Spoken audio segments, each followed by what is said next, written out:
दोस्तों, स्वागत है आपका हमारे चैनल आर के वर्मा में। नसरुद्दीन खोजा को दुनिया के नए नए देश देखने का बहुत शौक था।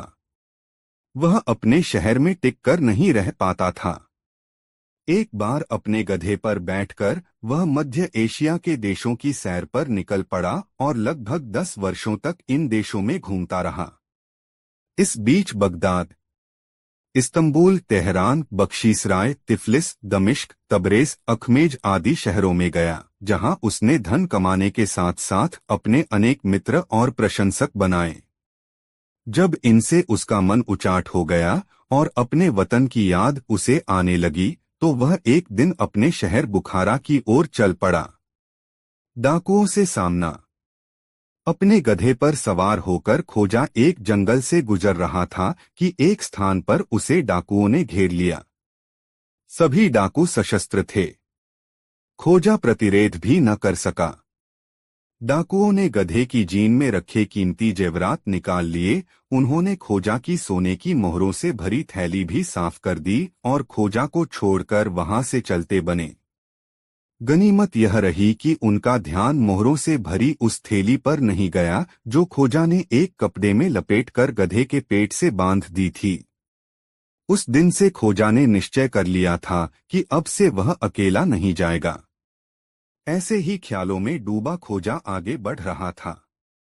तभी उसे ऊंटों के गले में बजती घंटियों की आवाजें सुनाई दीं। उसने गधे को संकेत किया तो गधा तेज गति से आगे बढ़ने लगा। शीघ्र ही वह काफिले के पास पहुंच गया। खोजा ने काफिले वालों से पूछा तो एक व्यक्ति ने उसे बताया, हम लोग तुर्की के व्यापारी हैं और व्यापार के सिलसिले में बुखारा जा रहे हैं। हमारे ऊंटों पर बहुत सा ऐसा सामान लदा है जिसकी बुखारा में बहुत मांग है। उसी व्यापारी ने खोजा को यह भी बताया कि पहले लक मर चुका है और अब बुखारा पर उसका बेटा राज कर रहा है। पुराने बादशाह के मरने की खबर सुनकर खोजा को बहुत दुख पहुंचा। वह बादशाह खोजा का बहुत सम्मान करता था। उसी ने एक जमाने में खोजा को अपना सलाहकार और काजी बनाया था।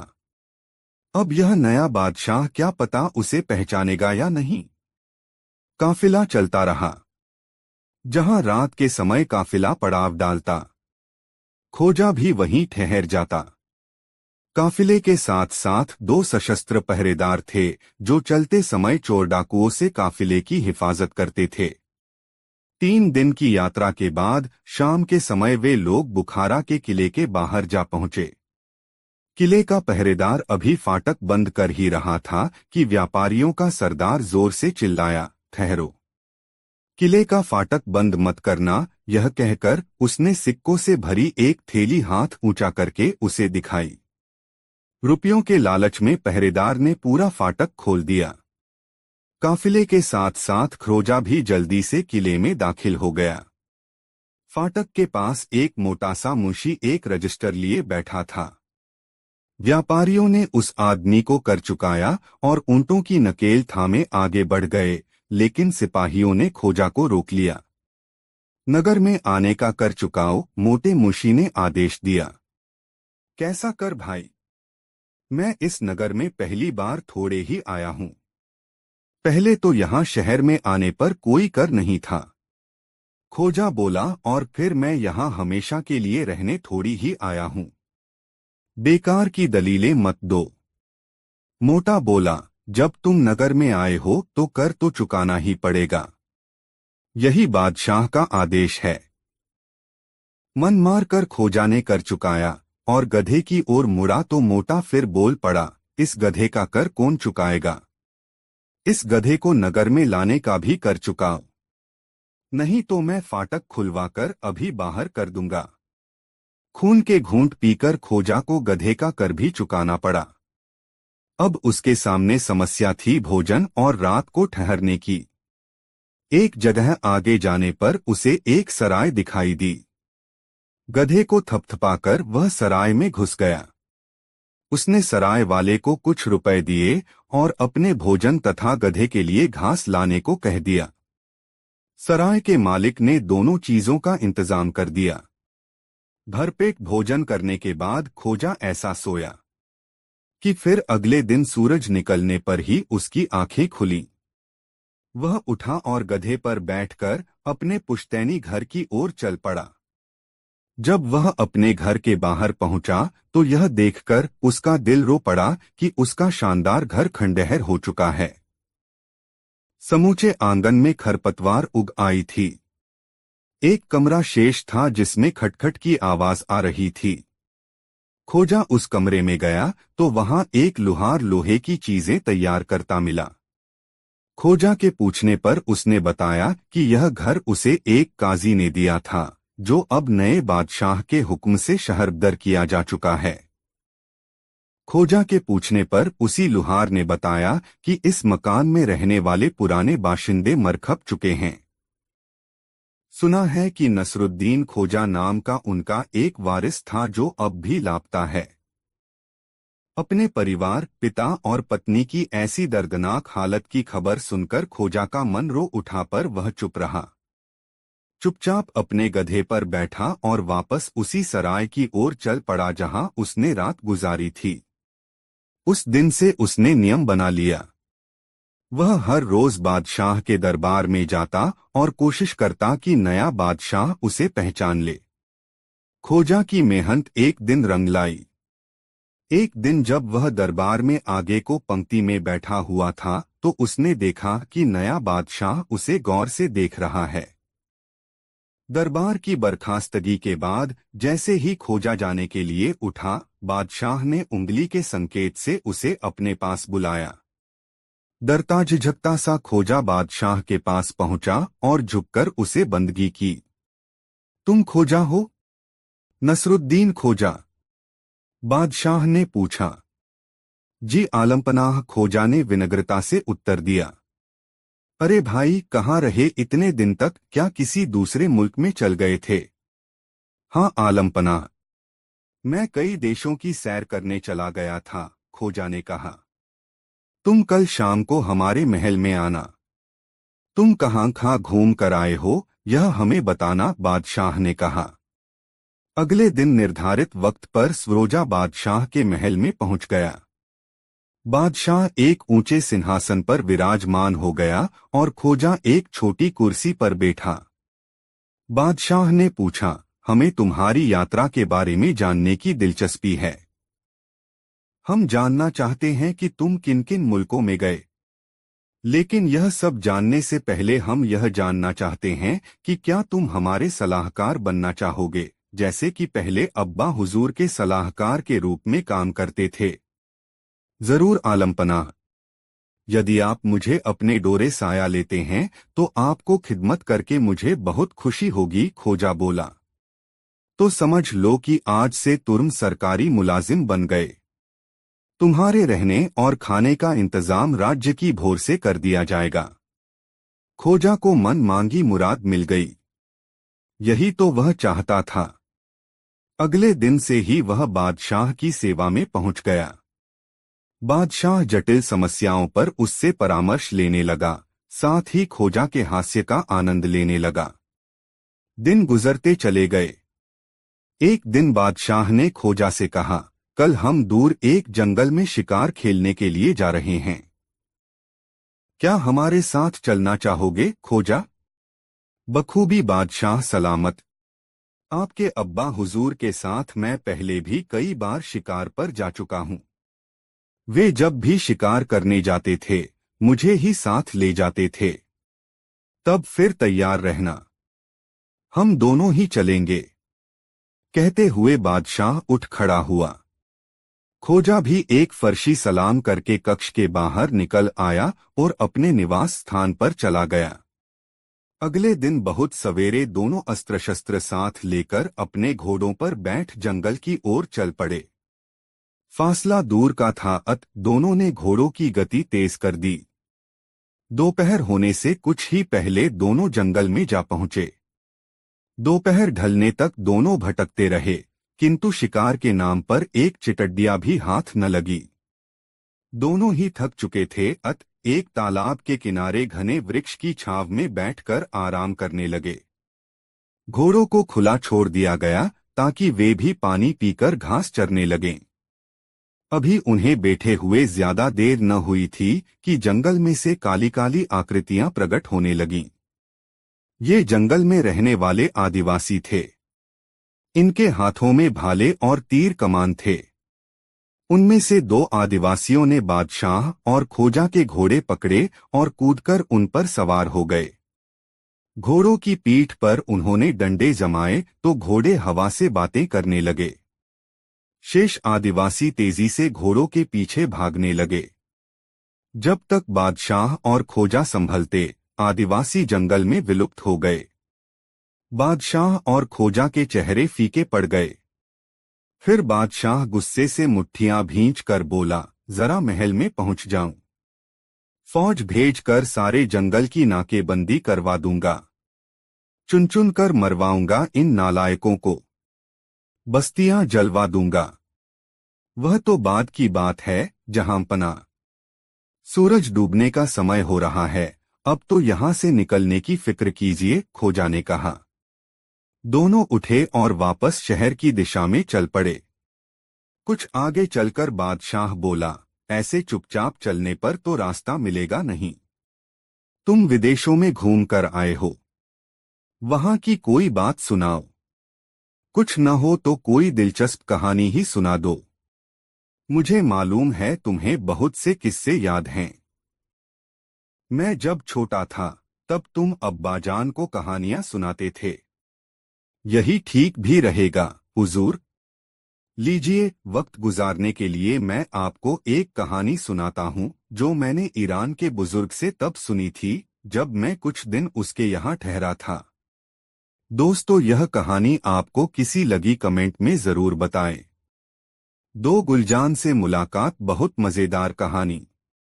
प्रतीक्षा की घड़ियां जल्दी ही समाप्त हो गईं और वह घड़ी आ पहुंची जब मुल्ला नसरुद्दीन को अमीर के हरम में घुसने का हसीन मौका मिल गया। गुलजान को एक नजर देखने के लिए उसकी आंखें तरस रही थीं। हरम के मुख्य द्वार तक आते आते मुल्ला नसरुद्दीन ने रास्ते का पूरा नक्शा अपने दिमाग में बैठा लिया था। पूरे रास्ते में सख्त पहरा था। हिजड़ा उन्हें लेकर एक कमरे में आया। कमरे के बीचों बीच एक पर्दा लटक रहा था। उस बेशकीमती पर्दे के पीछे गुलजान एक नर्म बिस्तर पर बैठी थी। जीने पर्दे के पार उदास और गुमसुम बैठी गुलजान को मुल्ला नसरुद्दीन साफ साफ देख रहा था। अपनी प्यारी गुलजान को देखकर मुल्ला नसरुद्दीन के सीने में हुक सी उठी और उसका दिल चाहा कि पर्दा हटाकर अंदर घुसे और अपनी गुलजान को सीने से लगा ले, मगर चाहकर भी वह ऐसा न कर सका।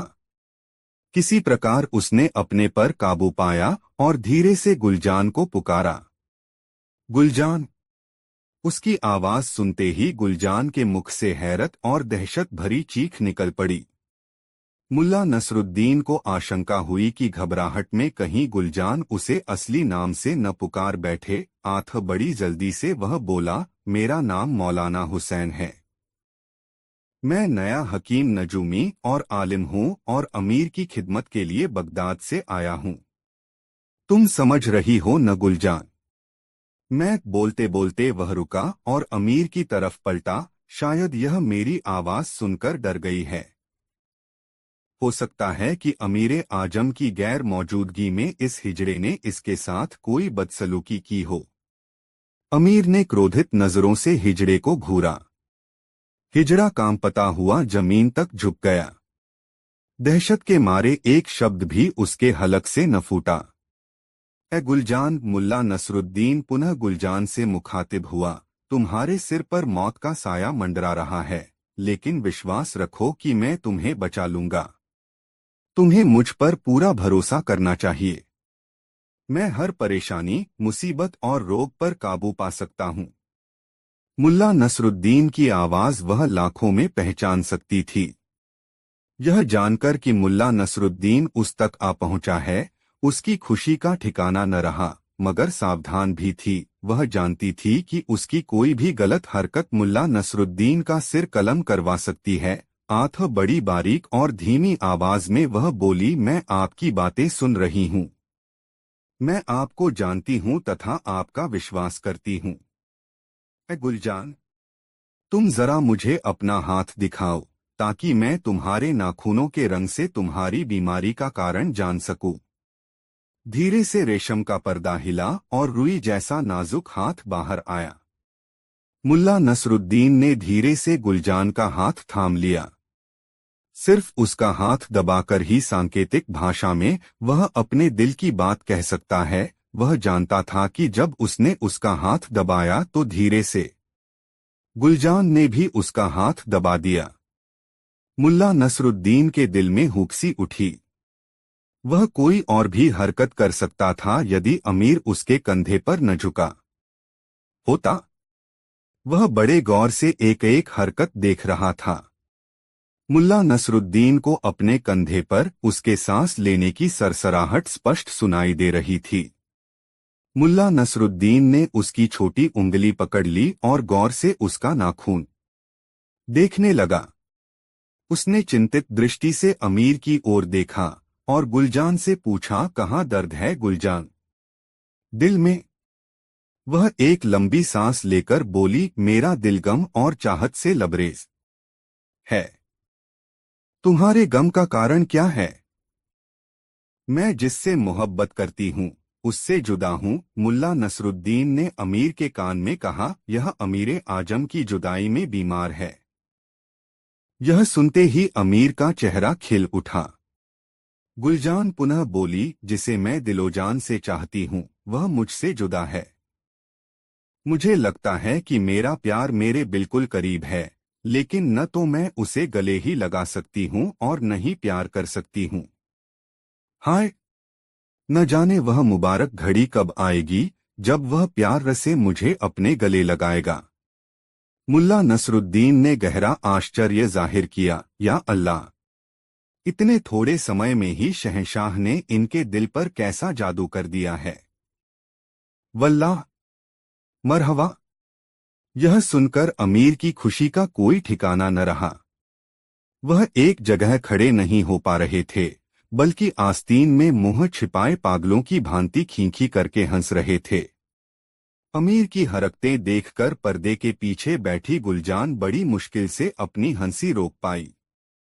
मुल्ला नसरुद्दीन ने पुनः उसे सांकेतिक भाषा में समझाना शुरू किया। गुलजान, तुम किसी प्रकार की चिंता मत करो, मैं तुम्हें प्रत्येक खतरे से बचा लूंगा। फिलहाल तो अमीर आजम तुम्हारे करीब नहीं आ सकेंगे, क्योंकि मैंने उन्हें आगाह कर दिया है कि सितारों का आदेश है कि वे किसी औरत का नकाब न उल्टे। लेकिन इसके बावजूद तुम्हारी खुशी का दिन निकट ही है। सितारे धीरे धीरे अपना अंदाज बदल रहे हैं। तुम समझ रही हो न गुलजान?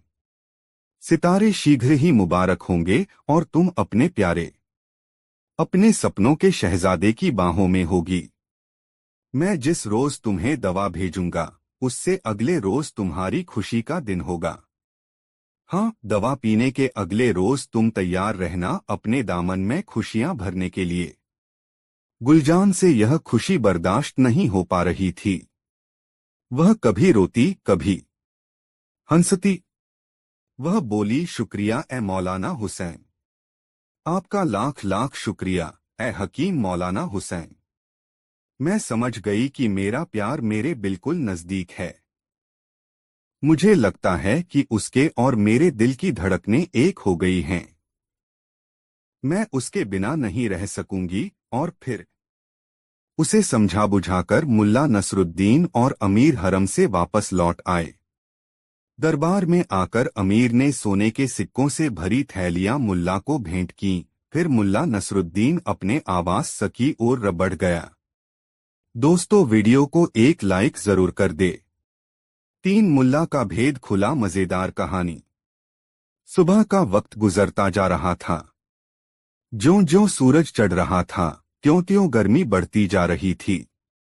दोपहर तक इतनी गर्मी बढ़ चुकी थी कि लोगों को शरीर के कपड़े उतार देने का मन करने लगा था। मुल्ला नसरुद्दीन अपने कक्ष से निकलकर कैदी के कक्ष में पहुंचा। ए परम विद्वान और गुणी मौलाना हुसैन, आज आपकी कैद की मियाद खत्म हो जाएगी। आज की रात मैं खुद भी इस महल को छोड़ दूंगा मगर मैं एक शर्त पर आपके भागने के लिए आपका द्वार खुला छोड़ सकता हूं कि आप यहाँ से 2 दिन और न निकलें। यदि आपने मेरी यह बात न मानी तो यह भी हो सकता है कि उस समय मैं महल में ही रहूं, तो आप अमीर को मेरा असली नाम और इस सारी घटना के विषय में अवश्य बता दें। अब आखिर तुम हो कौन? बूढ़े आलिम ने कांपते स्वर में पूछा। जीवाए मुल्ला नसरुद्दीन। का क्या? मुल्ला नसरुद्दीन बूढ़ा आलिम इस प्रकार हड़बड़ाकर पीछे हटा मानो उसका पाँव जलते तवे पर पड़ गया हो। वह फटीफटी आश्चर्य और दहशत भरी नजरों से मुल्ला नसरुद्दीन का चेहरा देखता रह गया। आतंक की हालत यह थी कि भय के मारे उसकी घिघी बंध गई, मुंह से आवाज तक नहीं निकली। मुल्ला नसरुद्दीन ने अब अधिक देर वहां रुकना मुनासिब न समझा। वह आहिस्ता से कक्ष से बाहर आ गया। वह कमरा एक मीनार में बना हुआ था, इसके नीचे सिपाहियों का पहरा था। मुल्ला नसरुद्दीन के जाते ही बूढ़े आलिम ने अपने द्वार की सांकल बंद कर ली और होंठों ही होंठों में बड़बड़ाया, नहीं नहीं, मेरा मुल्ला नसरुद्दीन से कोई वास्ता ही नहीं है। चाहे मुझे यहाँ 1 महीना कैद रहना पड़े, मगर मैं चुप रहूंगा, बिल्कुल चुप। यह मुल्ला नसरुद्दीन इंसान नहीं, शैतान है। दोस्तों, वीडियो को एक लाइक जरूर कर दे। 3 मौलाना हुसैन बने नसरुद्दीन। नई मजेदार कहानी। लड़ाई लगभग शांत हो चुकी थी। अधिकांश नागरिक अपने अपने घरों में जा चुके थे। सैनिक बाजार के चप्पे चप्पे पर फैल चुके थे। बहुत से लोग गिरफ्तार हुए थे। अधिकांश बाजार बंद हो चुका था। इक्का दुक्का छोटी मोटी दुकानें ही खुली हुई थीं। उधर अमीर ने दरबार की आपातकालीन सभा बुलाई हुई थी। मरघट जैसा सन्नाटा सभा में छाया हुआ था। हर छोटा बड़ा अधिकारी वहां मौजूद था, मगर सभी के चेहरों पर डर, दहशत और आशंका के साए लहरा रहे थे। अमीर अपने शानदार तख्त के सामने पीठ पर दोनों हाथ बांधे बड़ी बेचैनी से चहलकदमी कर रहे थे। एक ओर प्रधानमंत्री बख्तियार और अरसला बेग खड़े थे। उन दोनों के चेहरों पर फटकार सी बरस रही थी।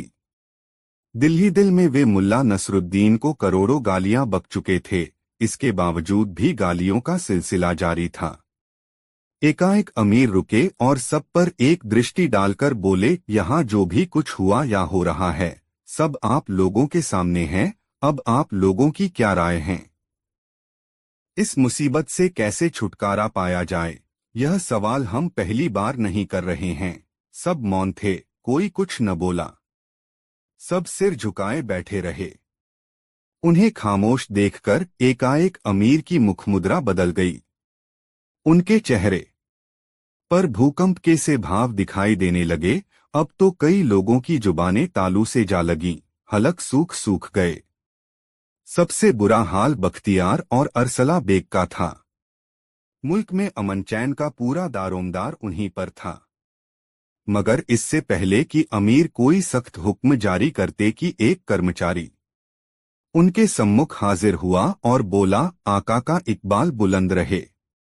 महल के फाटक पर एक अजनबी आया हुआ है जो खुद को बगदाद का आलिम मौलाना हुसैन बताता है। उसका कहना है कि मौलाना हुसैन। अमीर ने उसकी पूरी बात सुने बिना ही हुक्म दंदनाया, उन्हें अदब के साथ भीतर लाया जाए। कर्मचारी चला गया। अमीर के चेहरे का तनाव तेजी से कम होने लगा। उनके चेहरे पर विश्वास के ऐसे चिन्ह दिखाई देने लगे मानो अब उनकी सारी परेशानियां दूर होने वाली हों। कुछ देर बाद आलिम मौलाना हुसैन लगभग दौड़ता हुआ दरबार में आया। ऐ मेरे आका, इस जगत के चांद सूरज, दुनिया के सरताज, अमीर आजम, यह गुलाम आपके लिए दुआ करता हुआ रात दिन सफर करके एक बड़े खतरे से आगाह करने आया है। अमीर, मुझे बताएं कि क्या आजकल कोई नई औरत आपके जीवन में आई है या आने वाली है? क्या अमीर उससे मिले हैं? क्या कहा औरत? अमीर ने तख्त पर बैठे बैठे बेचैनी से पहलू बदला। हाँ, एक औरत लाई तो गई है, मगर हम अभी उससे मिले नहीं, बल्कि इरादा बना रहे हैं। खुदा का शुक्र है। खुदा का लाख लाख शुक्र है। मुल्ला नसरुद्दीन ने राहत की सांस ली, फिर उठा और दोनों हाथ आसमान की ओर उठाकर बोला, अल्हम्दुलिल्लाह।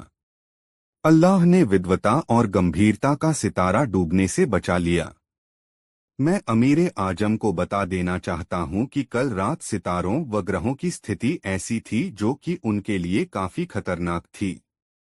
इस नाचीज गुलाम ने, जो कि अमीर के कदमों की धूल चूमने के काबिल भी नहीं, सितारों की चाल देखकर यह पता लगाया है कि जब तक सितारे शुभ घरों में दाखिल न हो जाएं, तब तक अमीर को किसी भी औरत के संपर्क में नहीं आना चाहिए।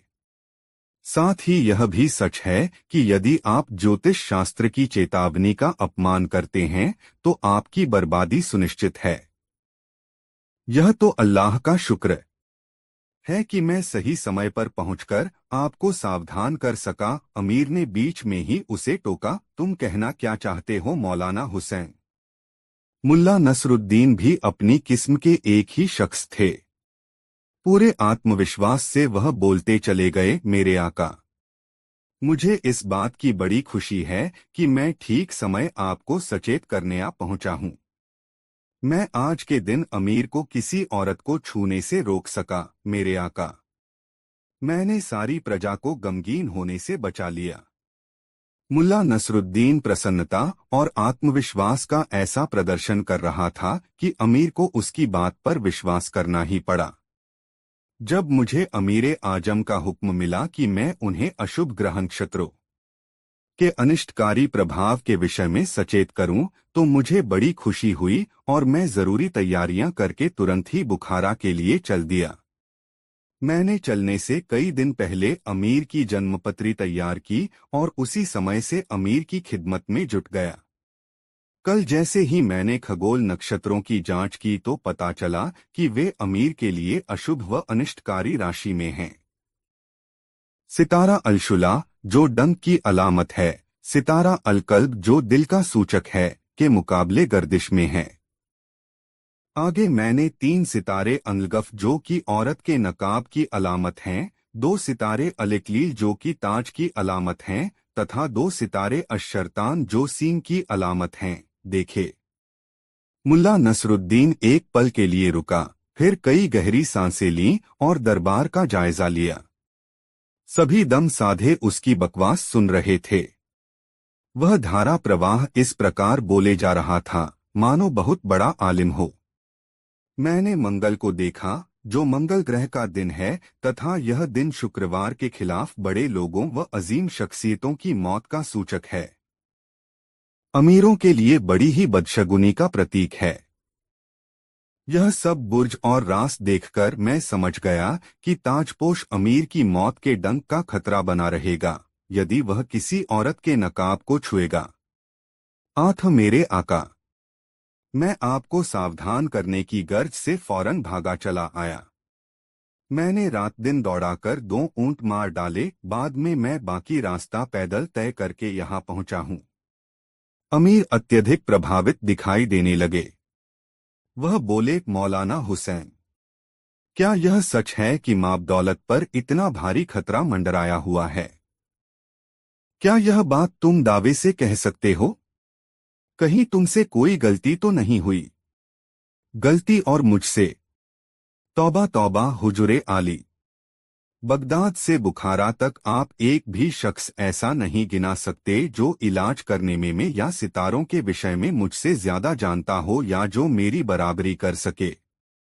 ए अमीरे आजम, आप अपने आलिमों से मालूम कर लें कि जन्मपत्री में मैंने सितारों को ठीक ठीक बताया है या नहीं, उनके प्रभाव की खोज ठीक से की है या नहीं। अमीर ने टेढ़ी गर्दन वाले आलिम की ओर देखा। वह बामुश्किल अपने स्थान से उठा और बोला, ज्योतिष विद्या में अद्वितीय मेरे साथी मौलाना हुसैन ने सितारों को सही ही नामांकित किया है। इससे सिद्ध होता है कि इनके इल्म पर संदेह नहीं किया जा सकता। यहाँ तक तो ठीक था, मगर इससे आगे उस टेढ़ी गर्दन वाले ने जो कुछ भी कहा उसमें मुल्ला नसरुद्दीन को बदनीयती और जलन की बू आ रही थी।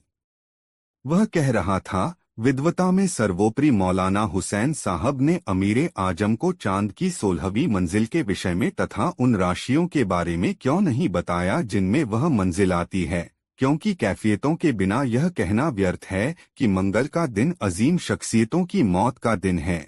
इनमें ताजपोश भी शामिल है।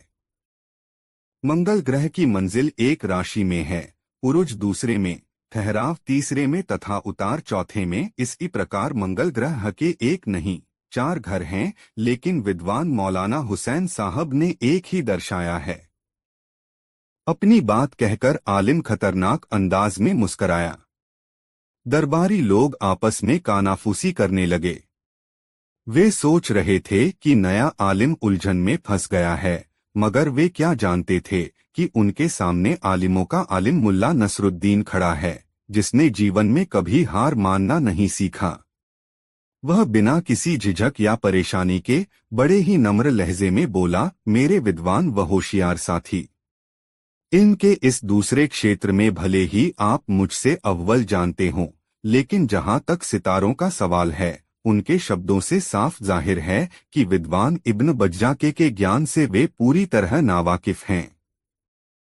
इब्न बज्जा का दावा है कि मंगल की मंजिल हमल तथा अकबर मेष व वृश्चिक की राशि में है, उसका उतार कर्क, उरुज मकर व ठहराव तुला राशि में है, लेकिन बहरसूरत वह मंगल का ही है तथा उस पर उसकी वक्र दृष्टि होने से ताजपोशों के लिए अनिष्टकारी व घातक है।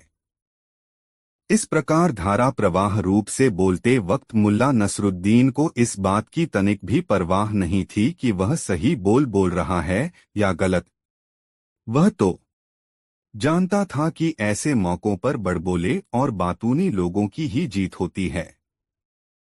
वह आलिम के साथ भिड़ने के लिए पूरी तरह तैयार था, लेकिन आलिम उसकी चुनौती स्वीकार न कर सका। दरबारी उल्टे उसे ही घूरने लगे, क्योंकि मुल्ला नसरुद्दीन के धारा प्रवाह बोलने से वे काफी प्रभावित दिखाई दे रहे थे। यदि तुमने सभी सितारों का सही नाम व अनुभव बताया है, एकाएक ही अमीर बोल उठे, और तुम्हारी बात पूरी तरह ठीक है, तो भी हमारी समझ में एक बात नहीं आ भा रही है कि हमारी जन्मपत्री में सितारे अशरतान कहाँ से आ गए, जो कि सींगों की अलामत निशानी हैं। मौलाना हुसैन, तुमने वास्तव में ठीक समय पर आकर हमें सचेत किया है, क्योंकि आज सवेरे ही एक जवान लड़की हमारे हरम में लाई गई है। हम उससे मिलने की तैयारी। नहीं मेरे आका, नहीं, एकाएक ही खौफजदा होते हुए मुल्ला नसरुद्दीन चीखा, उसे अपने ख्यालों से ही दूर कर दीजिए। आपके लिए तो उसके बारे में सोचना भी गुनाह है।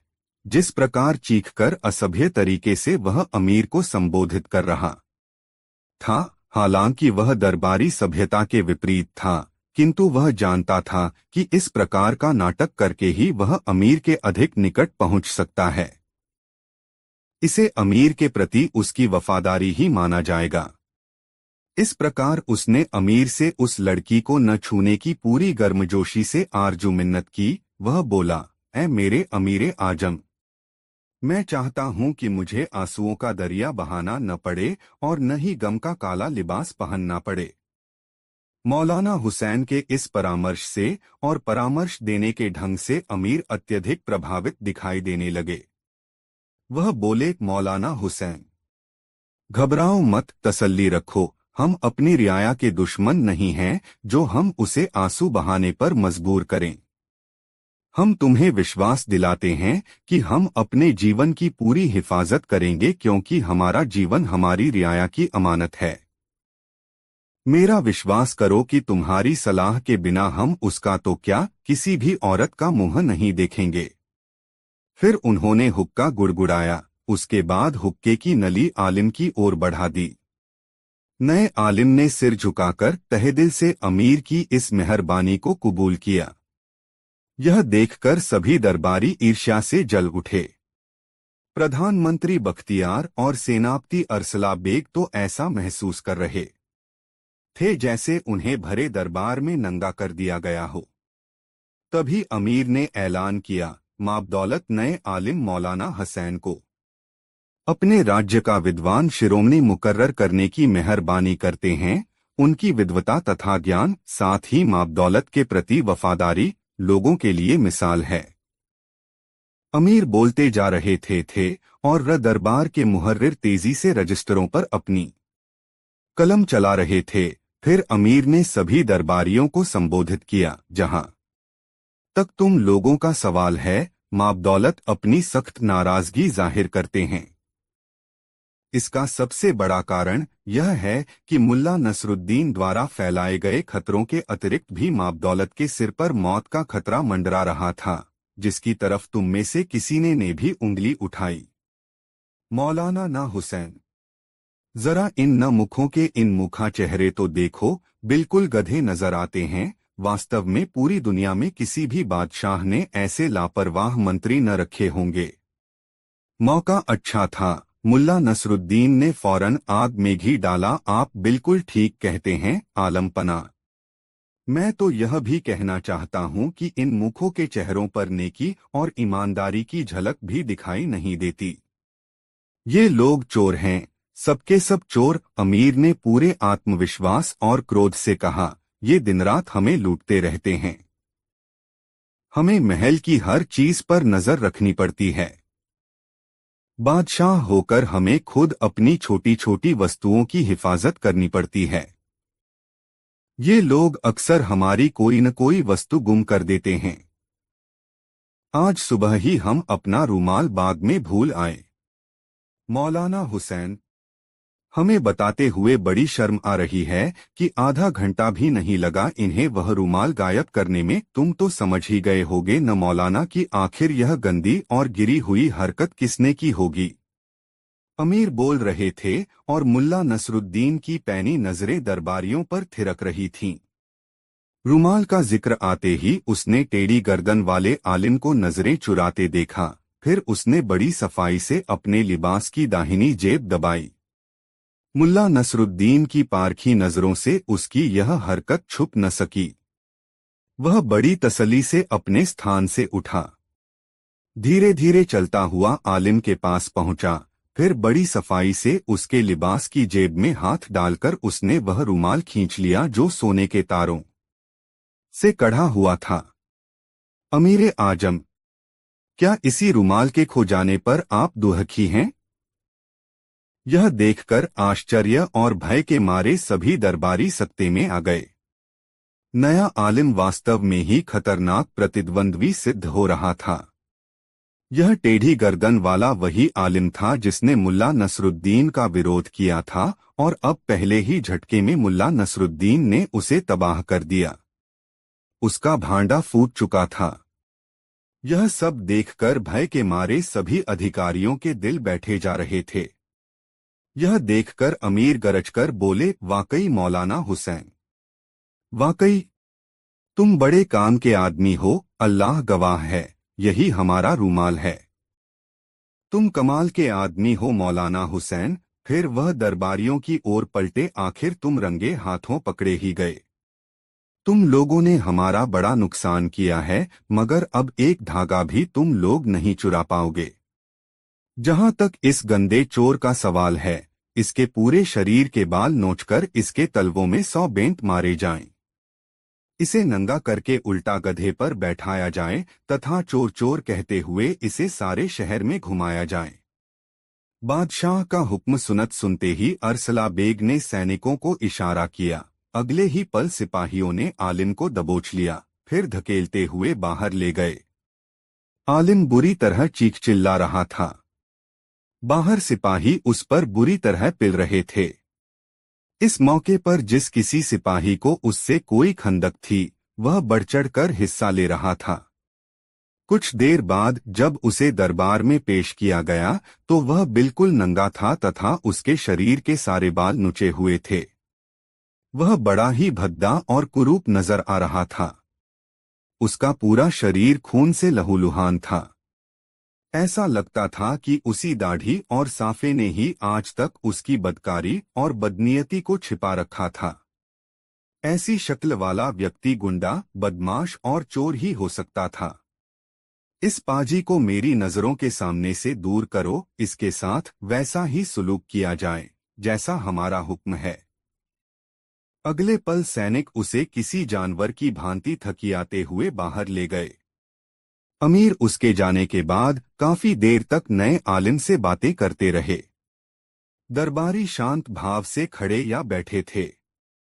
उन सभी के चेहरों पर हवाइयां सी उड़ रही थीं और अब तो वे नए आलिम से नजरें तक मिलाने से कतरा रहे थे। सबसे बुरी हालत प्रधानमंत्री बख्तियार की थी।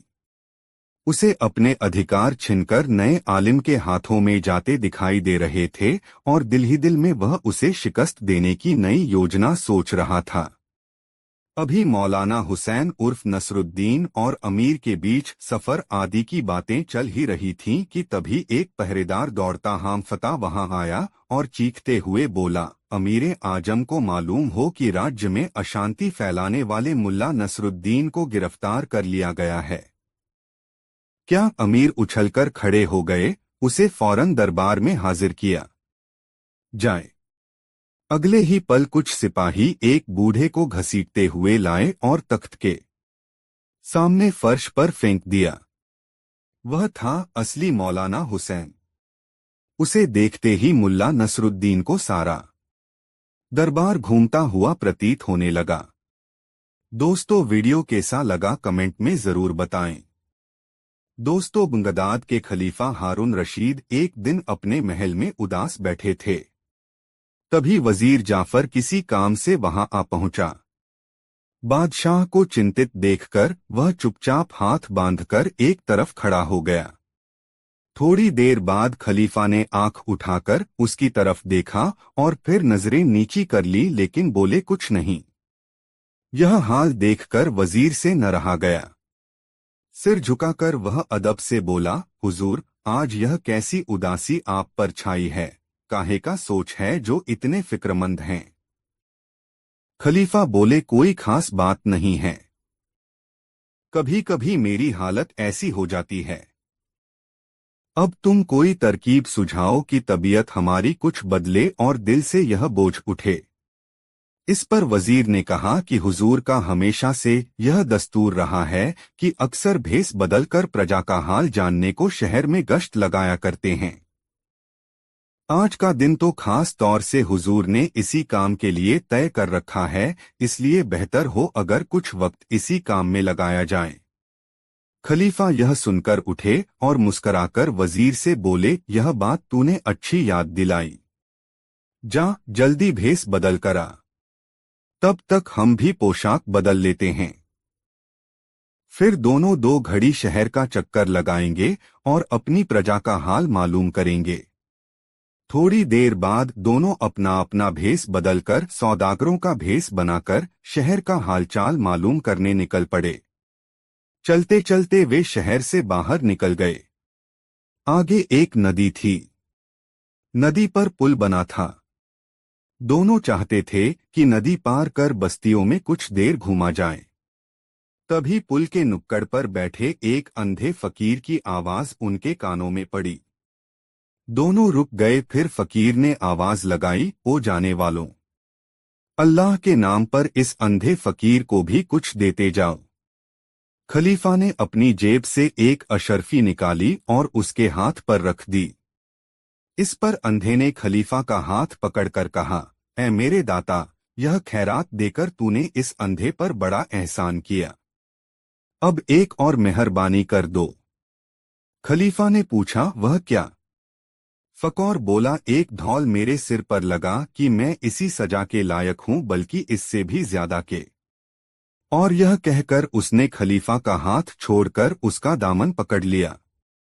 खलीफा अंधे की इस हरकत पर बड़े हैरान हुए।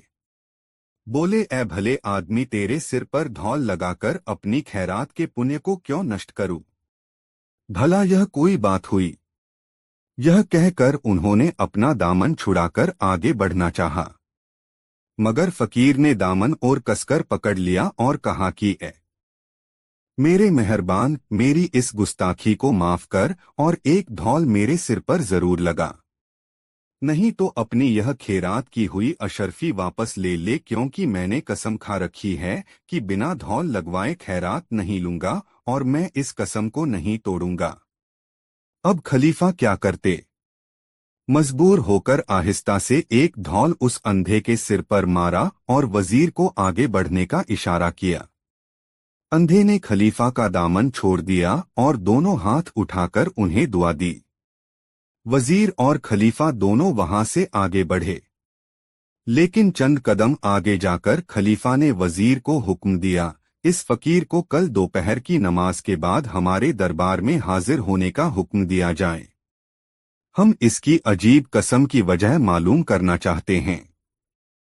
वजीर ने वापस जाकर फकीर से कहा, वह जिन्होंने तुझे अभी अशरफी खैरात में दी है, बगदाद के खलीफा हैं। तू कल दोपहर को नमाज के बाद उनके दरबार में हाजिर हो। वह तुझसे कुछ पूछना चाहते हैं। अगले दिन दोपहर की नमाज के बाद वह अंधा फकीर खलीफा के दरबार में हाजिर हुआ और उसने खलीफा को सलाम किया। खलीफा ने पूछा, तेरा नाम क्या है? उसने कहा, बाबा अब्दुल्ला। खलीफा ने कहा, कल मैंने एक अशरफी तुझे दी थी तो तूने उसको लेकर क्यों मुझसे जिद की थी कि मैं तुझे एक धौल मारूं या अपनी खैरात फेर लूं? तूने कसम क्यों खाई है कि जो कोई तुझे खैरात दे वह तुझे एक धौल भी मारे?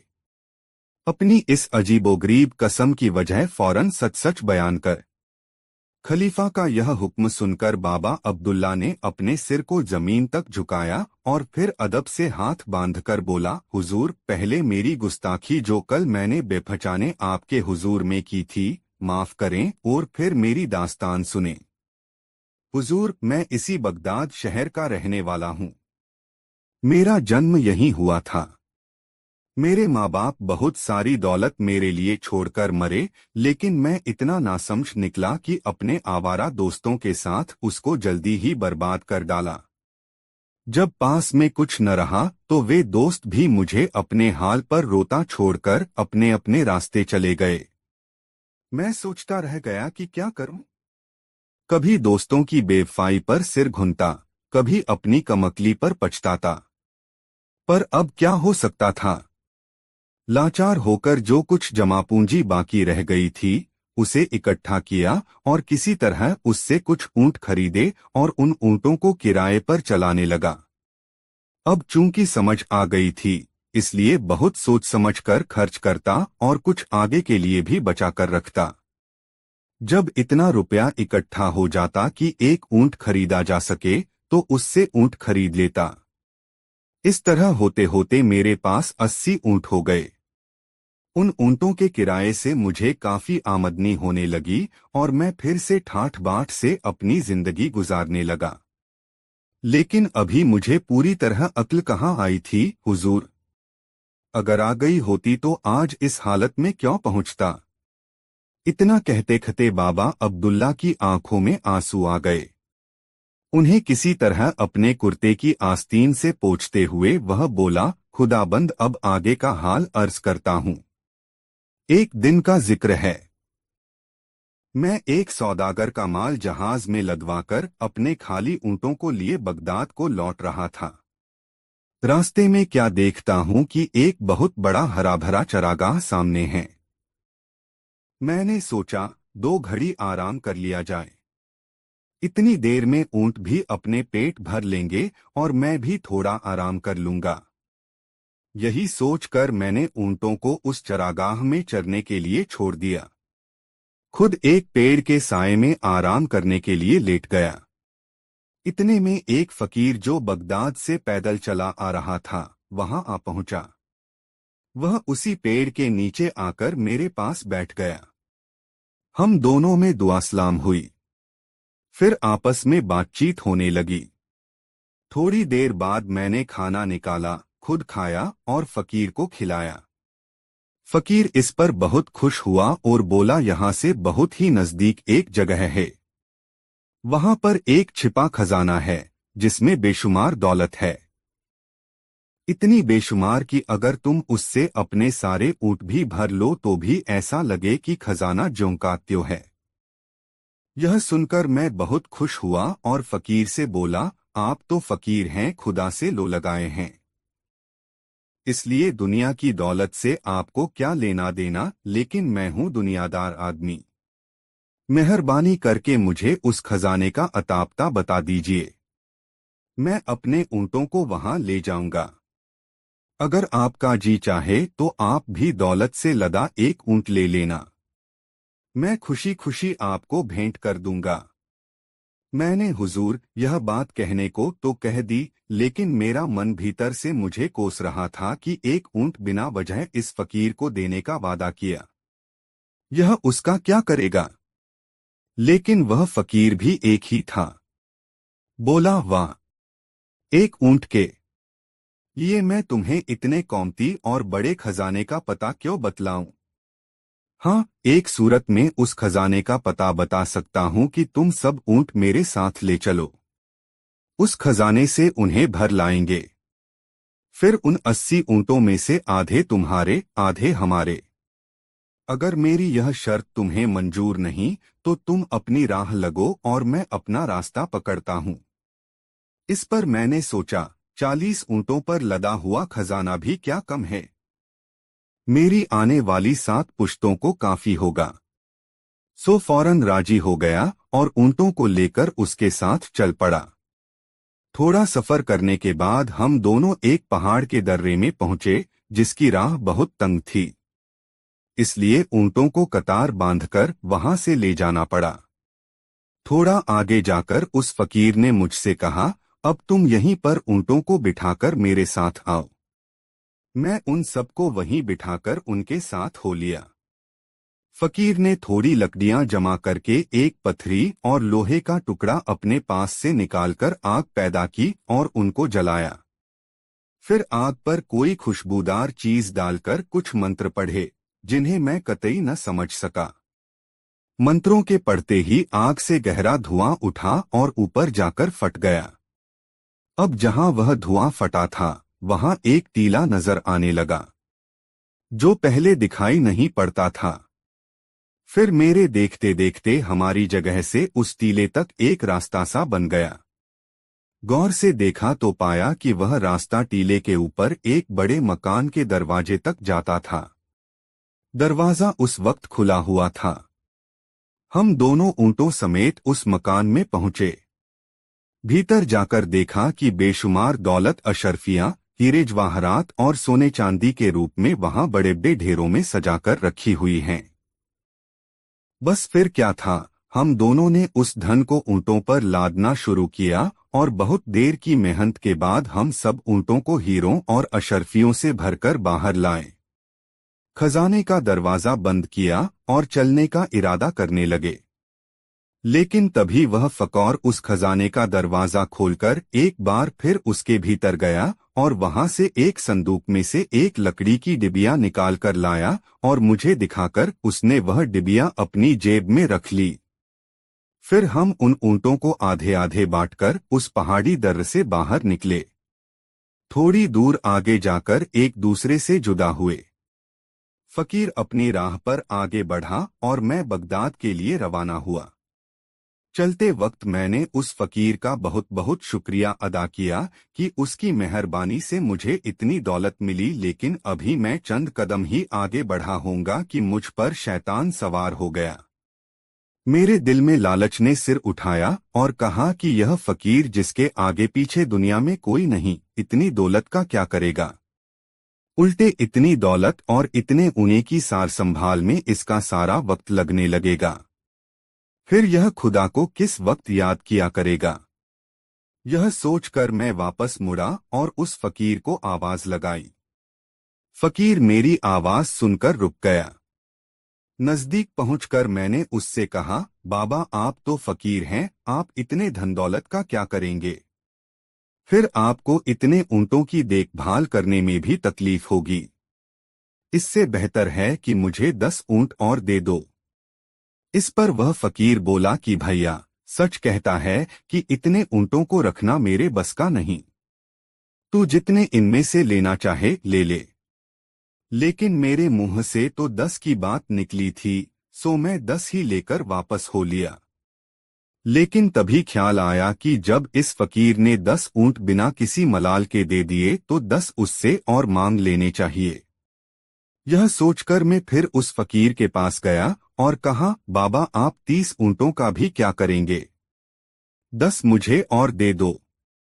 इस पर फकीर बोला, अच्छा भाई तेरी मर्जी है तो इनमें से 10 और ले लो, मेरे लिए 20 ऊंट बहुत हैं। मैं इस फकीर के हिस्से में से 10 ऊंट और लेकर चला, लेकिन मेरे ऊपर तो लालच का भूत सवार था। थोड़ी दूर आगे बढ़कर फिर मेरे दिल में ख्याल आया कि 20 ऊंटों का भी वह फकीर क्या करेगा, 10 और मांग लेने चाहिए। मैं फिर उसके पास पहुंचा और 10 ऊंट उससे और ले लिए, लेकिन फिर भी मेरा लोभ नहीं मिटा। मैं फिर वापस लौट आया और दमदिलासा देकर उसके पास से बाकी के सभी 10 ऊंट भी ले लिए। फकीर ने भी सबके सब ऊंट मुझे हंसी खुशी दे दिए और खाली हाथ वह अपनी राह चलने लगा। लेकिन मेरे सिर पर तो शामत सवार थी। शैतान ने मेरी मति हर ली थी। लोभ ने मेरे दिल में घर कर लिया था। सो हुजूर, मैं किस्मत का मारा इतनी दौलत पर भी संतोष न कर सका। इतना कहते कहते बाबा अब्दुल्ला का गला भर आया और डबड़बाई अंधी आंखों को पगड़ी के छोर से पहुंचकर वह फकीर आगे बोला, हुजूर पता नहीं उस दिन मेरे सिर पर कौन सी बला सवार थी। थोड़ी दूर जाकर मेरे दिल में अचानक ख्याल आया कि वह डिबिया जो फकीर ने मुझे दिखाकर अपनी जेब में रख ली थी, वह तो फकीर के पास ही रह गई। पता नहीं उसके भीतर के मरहम में क्या खूबी है, उसे भी उस फकीर से मांग लेना चाहिए। वह उसका क्या करेगा? आखिर मैंने वापस जाकर उस फकीर से कहा, तुम उस डिबिया को जिसमें मरहम है अपने पास रखकर क्या करोगे? उसे भी मुझे दे दो। फकीर ने उसे देने से इनकार कर दिया। इस पर उसे पाने की इच्छा मेरे मन में और बलवती हुई। मैंने मन ही मन सोचा कि अगर यह फकीर उस डिबिया को राजी खुशी नहीं देता तो उसे जबरदस्ती छीन लूंगा। शायद फकीर ने मेरे मन की बात भांप ली। उसने उस डिबिया को अपनी जेब से निकाला और मुझे देकर कहा, अगर तेरी खुशी इसी को लेने में है तो यह भी हाजिर है, मगर ध्यान से सुन, तुझे इस मरहम की तासीर बताए देता हूँ। यह सुनकर मैं बहुत खुश हुआ। झट डिबिया उसके हाथ से लपककर अपनी जेब के हवाले करके बोला, हाँ बाबा, मेरे ऊपर आपने जब इतनी मेहरबानी की है तब यह आखिरी मेहरबानी और कर दो।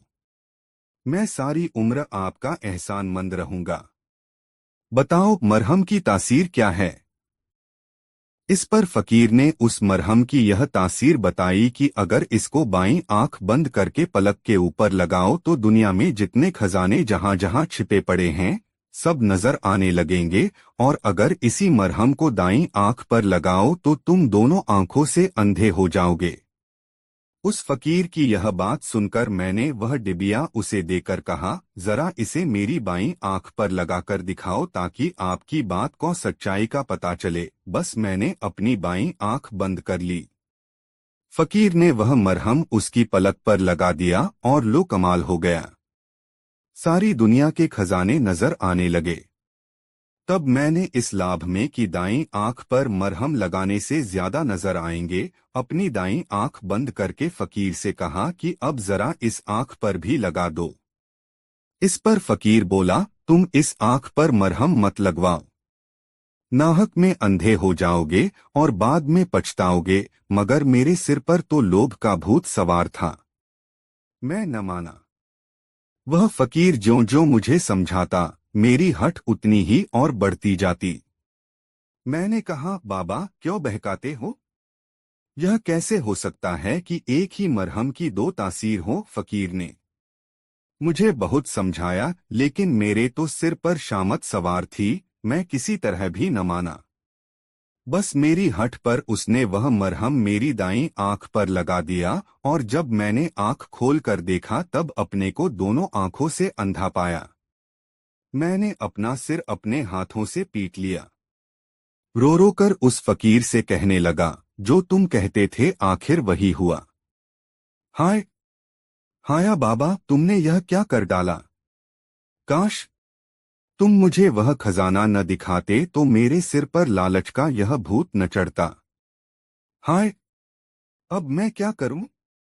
बाबा, तुम ये दौलत अपने साथ ले जाओ और मेरी आंखें दे दो। आंखों की रोशनी से बढ़कर दुनिया में कोई दौलत नहीं होती। इस पर फकीर बोला, भाई, इसमें मेरा क्या कसूर है? मैंने तो तुम्हारे साथ ऐसी नेकी की थी कि कभी किसी ने किसी के साथ न की होगी, मगर तुमने मेरी नसीहत नहीं सुनी और इतनी दौलत पाने पर भी सब्र नहीं किया।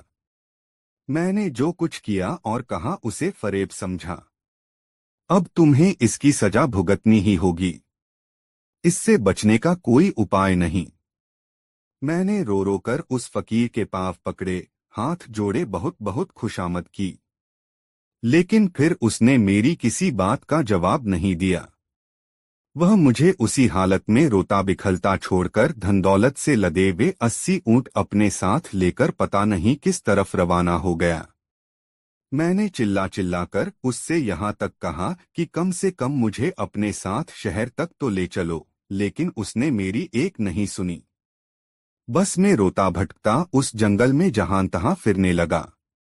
ये तो मेरे अच्छे भाग्य थे कि एक काफिला उन्हीं जंगलों से गुजर रहा था।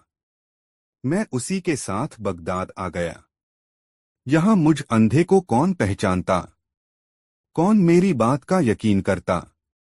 और तब मैंने भूख और गरीबी से तंग आकर यह कसम खाई कि आइंदा भीख मांगकर अपना पेट भरूंगा। जो कोई मेरे हाल पर तरस खाकर भीख देना चाहेगा, उसे मेरे सिर पर एक धौल भी मारना होगा, नहीं तो वह भीख मैं नहीं लूंगा। और तब से हुजूर, बस इसी तरह 20 सालों से मैं भीख मांगकर किसी तरह अपना पेट भरता हूँ। यही वजह थी खुदाबंद कि कल मैंने आपकी शान में भी गुस्ताखी की। उम्मीद है जहां पनाह मेरी यह दास्तान सुनकर मुझे माफ कर देंगे। इतना किस्सा कहकर बाबा खामोश हो गया और खलीफा हारून रशीद बोले, बाबा, तुम्हारे लालच की सजा तुम्हें मिल रही है। शायद खुदा की यही मर्जी है, लेकिन हमें तुम्हारी दास्तान सुनकर बड़ा दुख पहुंचा है। हमें तुम्हारे साथ बहुत हमदर्दी है। हम तुम्हें आंखें तो नहीं दे सकते, लेकिन इतना जरूर कर सकते हैं कि तुम्हें आइंदा भीख न मांगनी पड़े। इतना कहकर खलीफा ने अपने वजीर को हुक्म दिया कि बाबा अब्दुल्ला की गुजरबसर का माकूल इंतजाम आइंदा शाही खजाने से किया जाए। यह कहानी सुनाकर खोजा ने बादशाह से पूछा, आलीजा, कैसी लगी यह कहानी?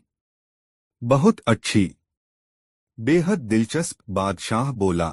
ऐसी ही दिलचस्प कोई और कहानी सुनाओ न खोजा।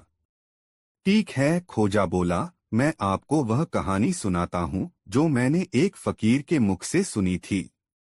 दोस्तों, यह वीडियो आपको कैसा लगा कमेंट में जरूर बताएं और ऐसे और नए मजेदार वीडियो के लिए हमारे चैनल आर के वर्मा को सब्सक्राइब जरूर कर ले। वीडियो देखने के लिए बहुत बहुत धन्यवाद।